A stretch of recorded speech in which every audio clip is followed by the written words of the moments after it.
Dumnezeiescul har, Cel ce totdeauna pe cele neputincioase le vindecă și pe cele cu lipsă le împlinește, rânduiește pe preacucernicul diacon Alin Lucian în preot, să ne rugăm dar pentru acesta ca să vină peste el harul întru tot Sfântului Duh.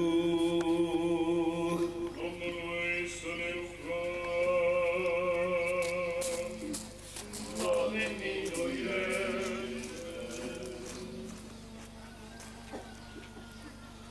Dumnezeule cel fără de început și fără de sfârșit, Cela ce ești mai presus decât toată făptura, Cel ce ai cinstit cu numirea de preot pe cei ce ai învrednicit a sluji cu sfințenie, întreaptă aceasta cuvântul adevărului Tău. Însuți stăpâne al tuturor și pe acesta pe care ai binevoit a se rândui prin mine, binevoiește să primească acest mare har al Sfântului Tău Duh, într-o viață curată și credință nestrămutată. Arată-l desăvârșit rob al Tău, bineplăcându-ți întru toate și având purtare vrednică de această mare cinste preoțească dăruită lui de puterea Ta cea mai înainte știutoare. Că a Ta este stăpânirea și a Ta este împărăția și puterea și slava a Tatălui și a Fiului și a Sfântului Duh, acum și pururea și în vecii vecilor. Amin. Pace Domnului să ne rugăm! Pentru pacea de sus și pentru mântuirea sufletelor noastre, Domnului să ne rugăm! Pentru pacea toată lumea, pentru bunăstarea Sfintelor lui Dumnezeu Biserici și pentru unirea tuturor, Domnului să ne rugăm! Pentru preasfințitul episcopul nostru Irineu, pentru arhieria, apărarea îndelungă a viețuirii, pacea, sănătatea și mântuirea lui și pentru lucrul mâinilor lui, Domnului să ne rugăm! Pentru robul lui Dumnezeu, Alin Lucian, care acum se prohrisește preot și pentru mântuirea lui, Domnului să ne rugăm! Ca iubitorul de oameni, Dumnezeu să-i dăruiască lui preoție curată și neprihănită, Domnului să ne rugăm! Pentru orașul acesta, țara aceasta, pentru toate orașele și satele, și pentru cei ce cu credință viețuiesc între însele, Domnului să ne rugăm! Pentru ca să fim izbăviți noi din tot necazul, mânia, primeștia și nevoia, apără, mântuiește, minuiește și ne păzește pe noi, Dumnezeule, cu harul Tău! Pe care a sfânta, curata, prea binecuvântată, mărita, stăpâna noastră de Dumnezeu Născătoarea și pururea Fecioara Maria, toți sfinții pomenindu-o, pe noi înșine și unii pe alții și toată viața noastră lui Hristos Dumnezeu să o dă.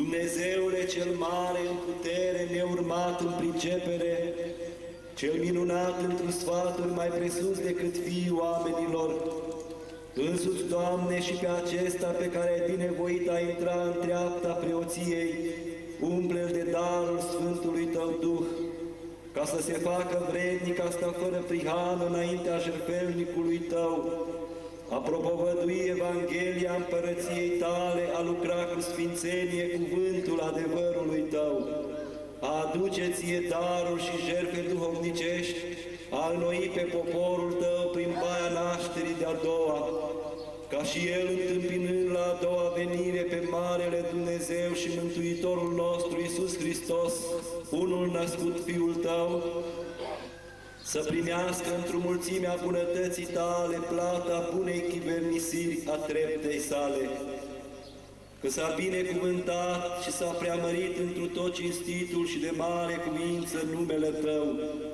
al Tatălui și al Fiului și al Sfântului Duh, și pururea și în vecii vecilor.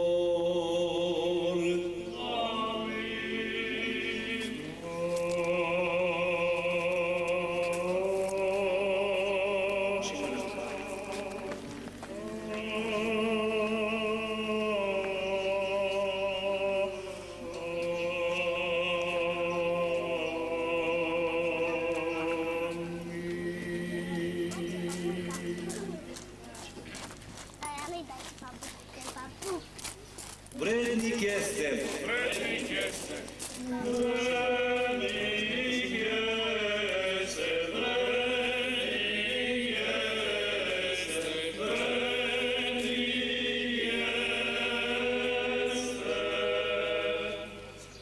Vrednic este. Vrednic este.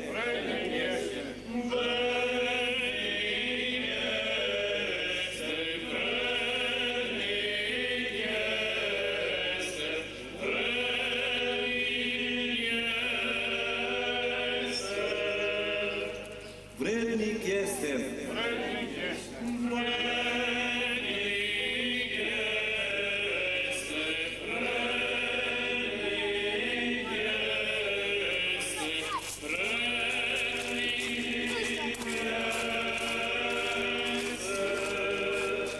Vrednic este. Vrednic este.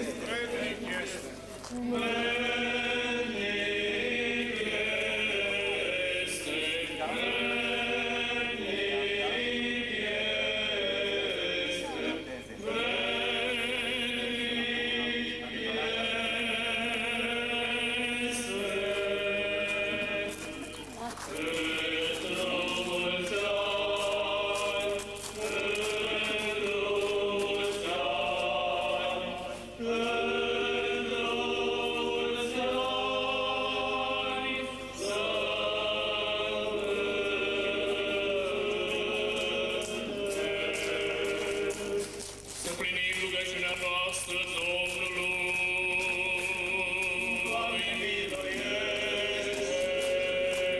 Pentru cinstirea